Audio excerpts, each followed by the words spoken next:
Hello. I hope you're having a good day.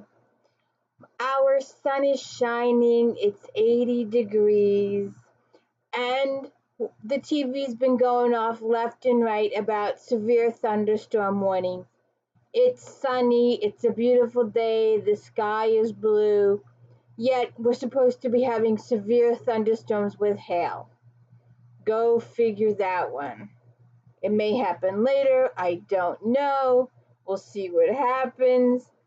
We're here to talk about books. Very reluctant co-host today. Very reluctant. So anyway, it's nice to meet you. I'm Christina K-R-S-T-I-N-A. This is the D. Louise book series. This is where we read books and talk about books. Yes, ma'am. Yes. Yes. Come here. Come here. My computer is living on borrowed time. It's being held together by a clip. The bottom fell out. I hope you are joining me for Star Trek Fridays recap episodes. Also, If Then Friday. If you like this author, then maybe you like that author. I started out with the Bridgertons. If you like them, you like Joanna Lindsay's Mallory, Stephanie Lawrence Sinsters. If anybody needs to be made a Netflix series, it's Stephanie Lawrence Sinsters. That series is over 30 books long, and your main characters in early books become recurring backup characters in future books. They're fantastic. They're so good. They could get so much material out of them.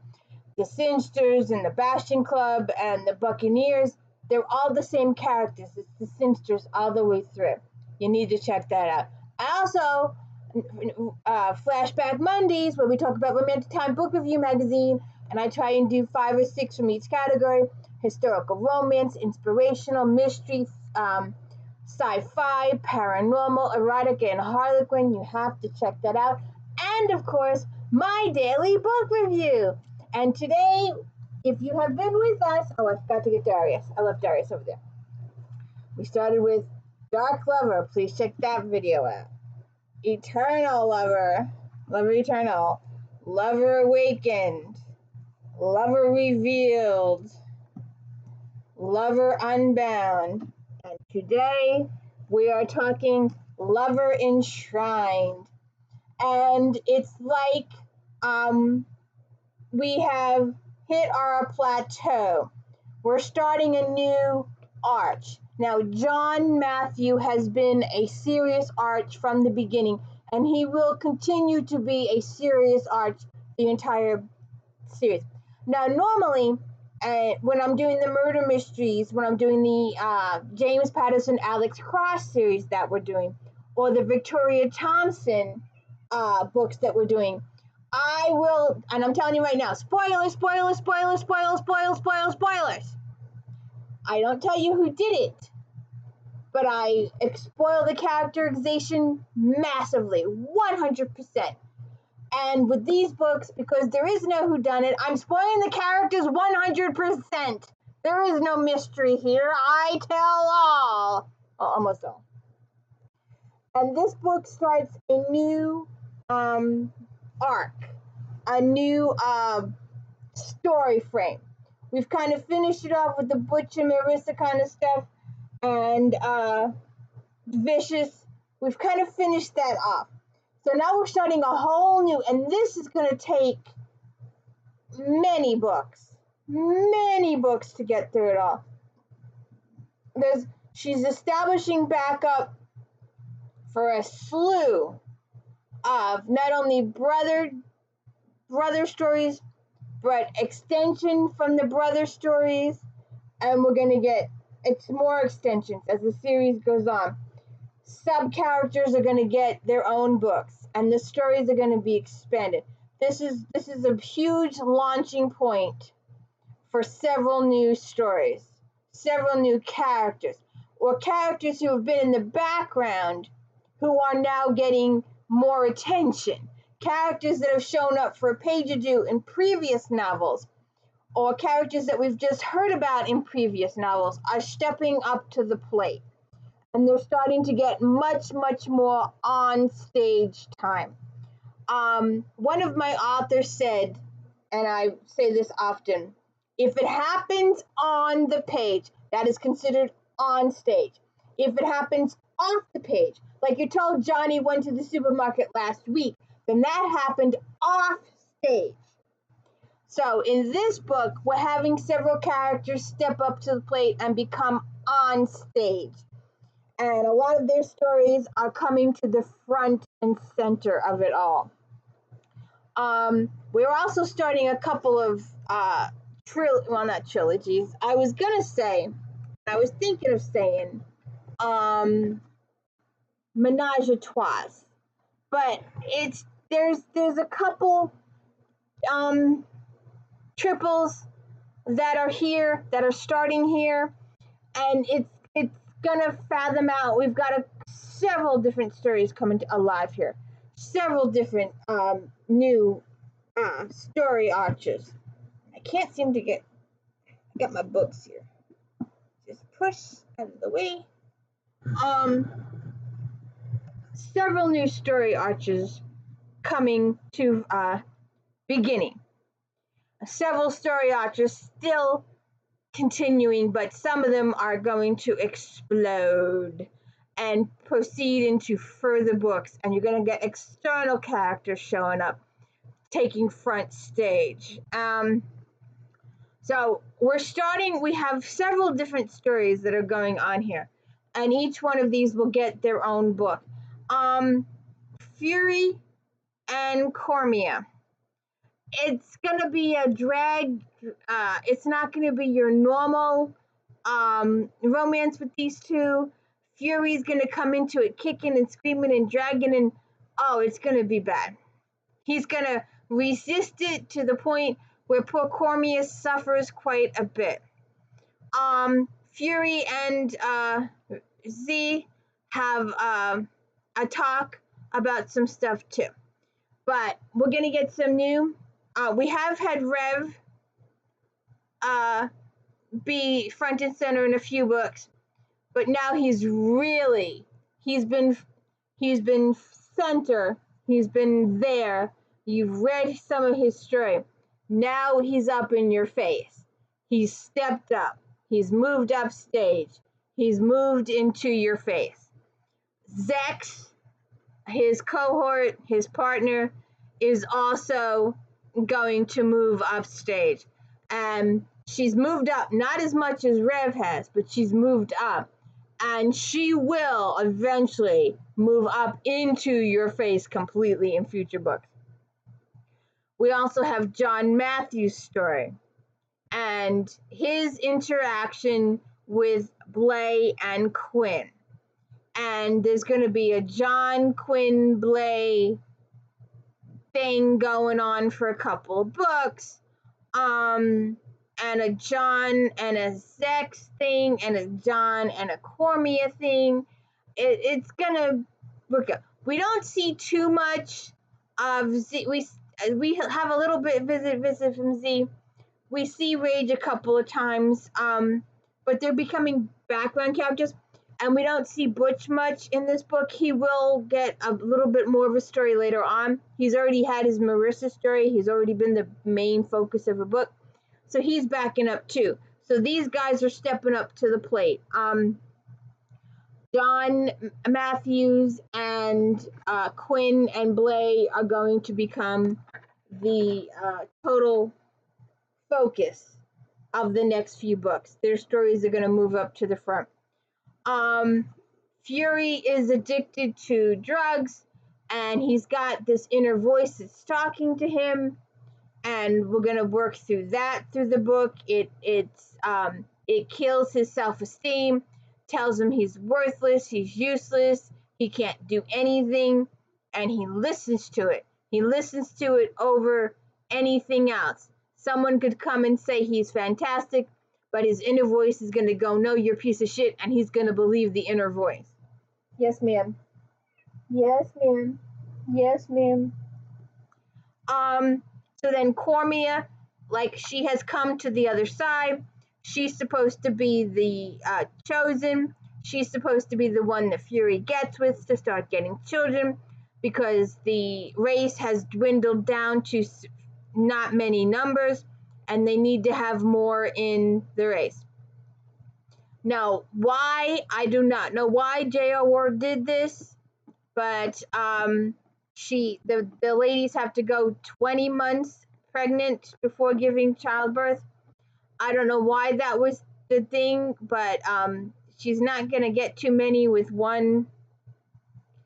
So we'll see what happens. So the idea is for Fury to mate with a whole bunch of women to get the thing going. But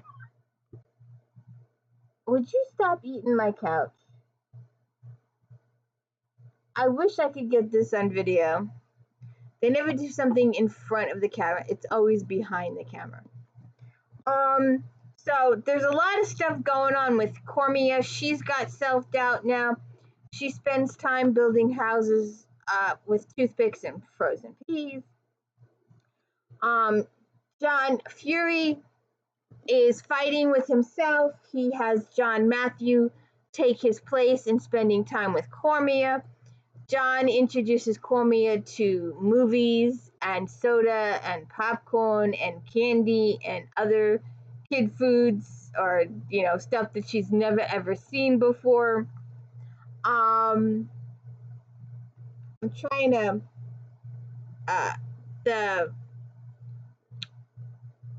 trying to think of how John reveals his secret to Wrath, because Lash, as you know, Lash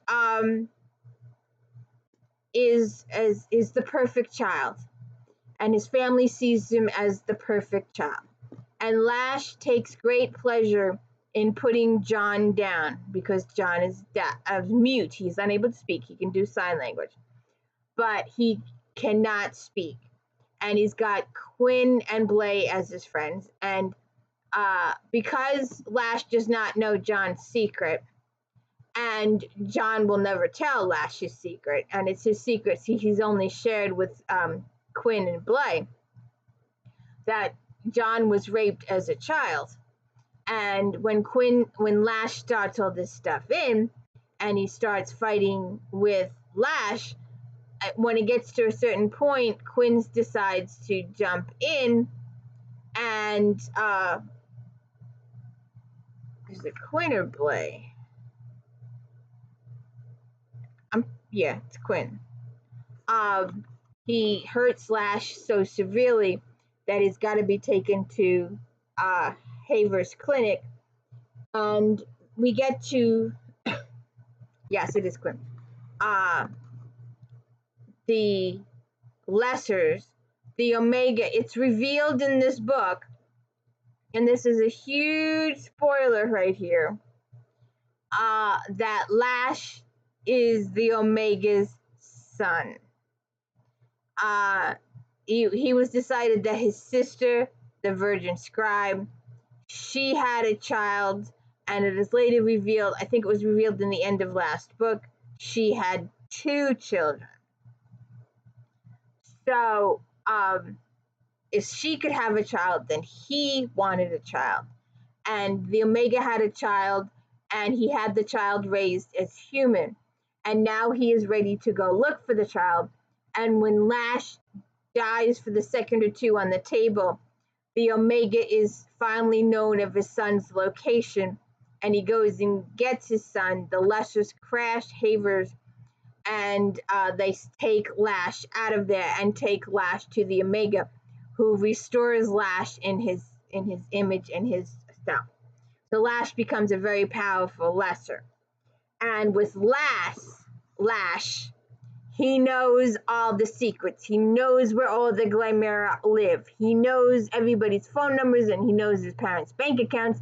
He has access to tons and tons and tons of money. And he has no guilt about using it all. In fact, Quinn's family has kicked him out of the house because he has 2 different color eyes. Of all the things to kick a person out of the house for, with 2 different color eyes. I guess JR was trying to give it a defect, but not something too serious. it was the most stupidest thing you've ever heard of in your life to be kicked out because your eyes were 2 different colors, but he wasn't perfect. And that's why they chose Lash as their perfect thing. And you get so mad at Lash's parents for treating him so poorly. And they've been treating him poorly since the day he was born. He's not good enough. No matter what he does or how he says anything or what he wears or how he talks, he will never be accepted by his family because his eyes are 2 different colors. Go get some contacts or whatever. But because of his eye color, he will not be accepted by his family over this stupid little thing like eye color. So his parents treat him very, very poorly. And not only when he defends John and saves John, and Lash's family decides they want $5 million in retribution, or Quinn can serve as their slave for all eternity. And they don't know this at point, but Lash has been abducted by the Omega. And do you know what he does? You know what that evil son of a bee does? He kills his entire family. And then you know what he does next? He goes and kills Quinn's entire family. So, the guy you thought was absolutely perfect because his eyes were the same color just came and killed you. You horrible people, you almost deserve it. You kicked out your good son who tried everything in creation to live up to your standards, but because he was unable to control a DNA thing of his eye color of all things, you shunned him. Well, you're dead, he's still alive, and he's living with the Brotherhood. And his family is safe because the guys got there fast enough and saved Blaylock's family. So, your family is dead because you kicked out the guy with the 2 different color eyes. So Lash is having a really, really good time. He's enjoying all the money. He's enjoying all the power.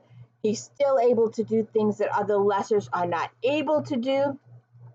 He's able to eat and drink and have activities that the other lessers are not able to do. In fact, to the point where he gets arrested for rape, and he's, he gives a false name and false ID, and that all just works. And John gets to know Cormia some more, and Wrath, because of all the stuff that Fury has done, because of the drug addiction, because of all the other stuff that's going on in Fury's life, Wrath decides he's going to remove Fury permanently. He can't remove him from the Brotherhood because he's the primate. He's supposed to be producing all these new children, but he's going to remove him from rotation and from one of the defenders. And Wrath tells him, get your ass in gear. We need more brothers. We need a bigger army. Go start making that army. But Fury is still in his drug thing. So he's got to get his act together, and he's got to come to center with Cormia too. And that's going to take quite a bit of the book. So they get, let's see, I've done this, I've taken a trillion pieces of notes. As you see, I recycle their stuff on the back, and then I write, I'm recycling, I'm reusing.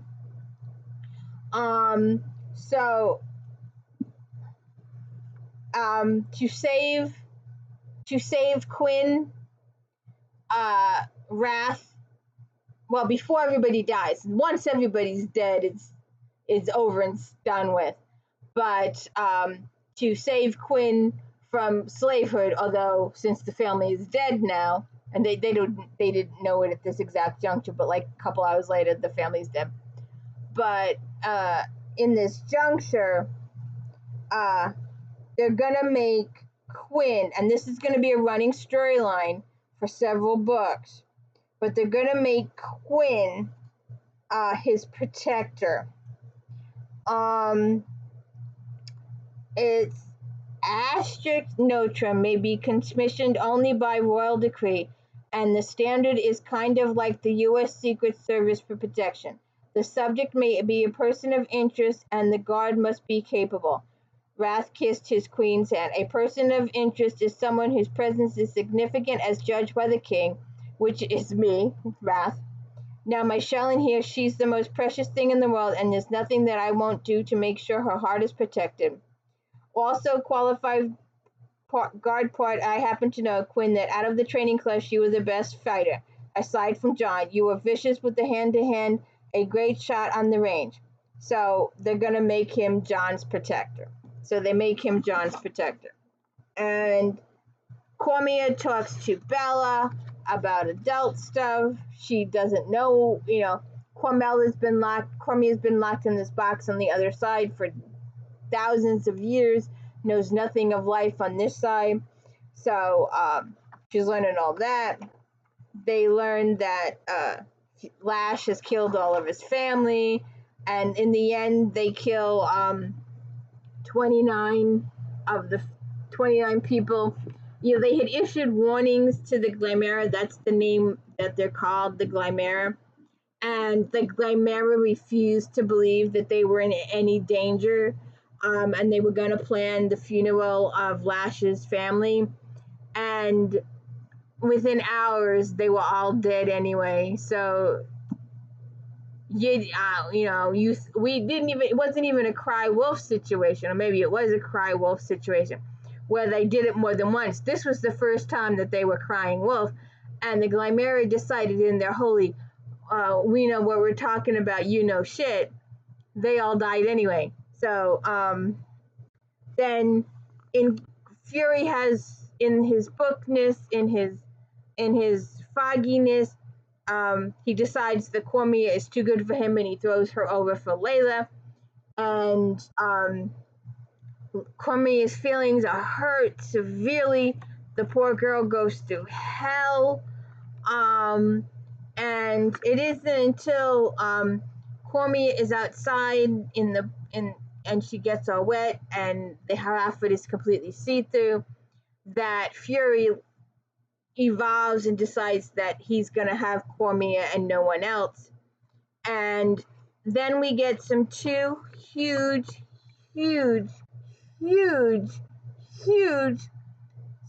spoiler alert, major, huge, big time.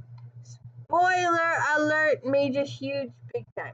If you're still here, and I hope you're still here, although my analytics say that most of you were gone before I even said my name. Oh, I've got an itch. We get a new character, a new out of the blue, from the heavens character.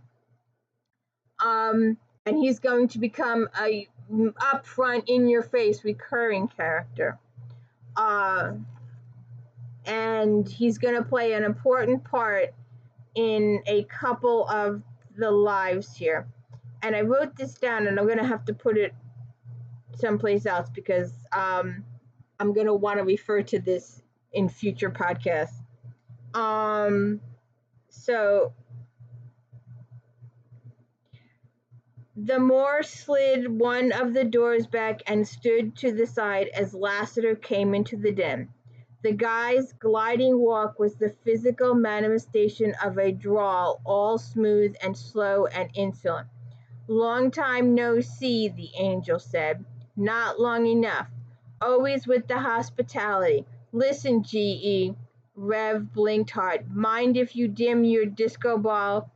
The brilliant glow drifted away until Lassiter appeared normal. Well, normal for someone with a serious ass-piercing fetish and aspirations for being some country gold currency standard.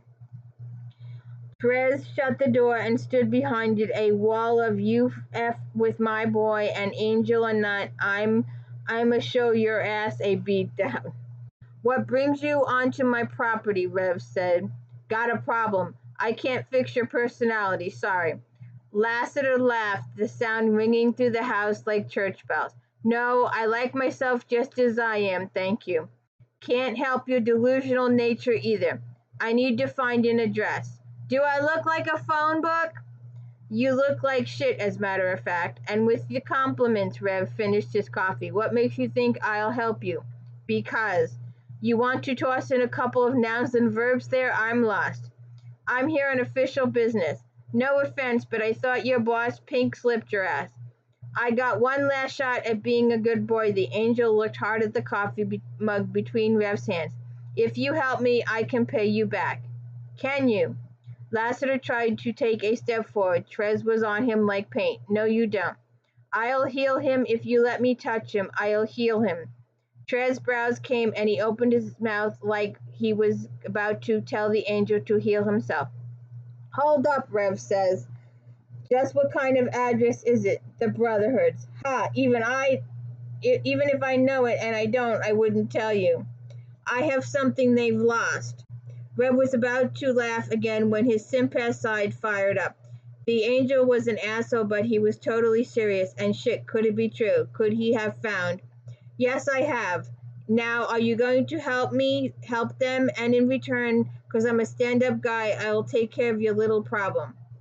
And he's going to cure his sepsis, his anaphylaxis, and his scorpion bite that the princess gave Rev in his servitude to her earlier in the book. So he's going to cure him. And later on, there's also negotiation that goes on. Another huge spoiler. They've got a house. Somebody has a house, and I don't want to say it because I don't want to get it wrong, but somebody has a huge house up in the Adirondacks, huge vacant property. And Fury finds it, and he's decided that he is going to live there, well, and be at the Brotherhood, and live there. And he's going to have all the chosen who want to be free and who want to start life on this side. They can come on this side and they can start mating and find their own peoples, and they can start populating the species, all of them, and get all that different DNA in there. So that's going to be a huge thing in the next couple of books. But the major, huge, and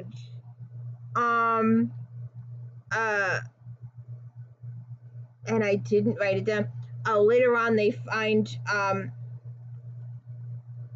Fury's thing is so bad that they actually find him passed out cold with his head in the toilet. Now that's pretty bad. But I want to see if I can find this because it's very, very important. Okay, I found it.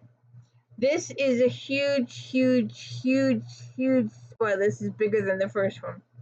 And this will also take many books to work out. But why Lassiter the Angel showed up. He's going to be a new recurring character, a constant in the boys' lives back at the Brotherhood. But he's got something. He's contacted them, and they've come up to the outskirts of Caldwell, and Rage, Blay, Quinn, and the brothers with Wrath and Vicious and Butch go up to this meeting that Lassiter has arranged. He wants to give them something. And the glowing figure laughs. So do you want your early Christmas present, or are you going to keep dissing my shit until I decide to take off? Christmas, I believe that's your tradition, not ours, Wrath said. So it is that a no, because it's something you've been missing for a while. With that the glow dissipated like someone had unplugged the light source. Standing in the clearing now was a man like any other. Well, sort of like any other. Given that he was draped in gold chains. There was someone in his arms, a bearded male with a streak of white running through his hair. John's whole body tingled. "Don't you recognize your brother?" the figure said. And it's Tor. They have found Torment. And Lassiter says, "I will return him to you on the condition that I join you." So he does. And we'll leave Cormia and Fury's stuff for you to figure out later. So that is Lover Enshrined. That is book 6 and the Black Dagger Brotherhood. I have spoiled you terribly, and I hope you will go back and watch the rest of them. If you have not watched them, I am a serious person. I'm doing all the books, and I'm doing them in order. And we are moving on. By this point, Miss Black Dagger J. Ward had gotten big enough for a hardcover. So Lover Avenged is in hardcover. So look for them next. This is book 7. And don't forget to check out Star Trek recaps on Fridays. If Then on Fridays, we did homicides, we did forensics, and after I did both of those, I found new ones that are even better than the first ones I did. When you stop looking for something is when you find it. So check out all the If Thens. I think we're on 15 or 16 by this point. So please check it out. And don't forget Flashback Mondays. I'm really trying to get interest in that. That magazine is priceless. You just can't find it anywhere. I can't even find it on eBay. I was looking the other day. And also, if you happen to be around, I've got a whole bunch of pussycat dog shorts out there that are just cute as hell. And I've actually employed one of my cats. It took about a couple of days, but I finally got him.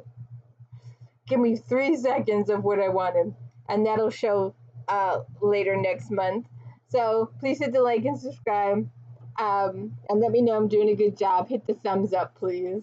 Thank you.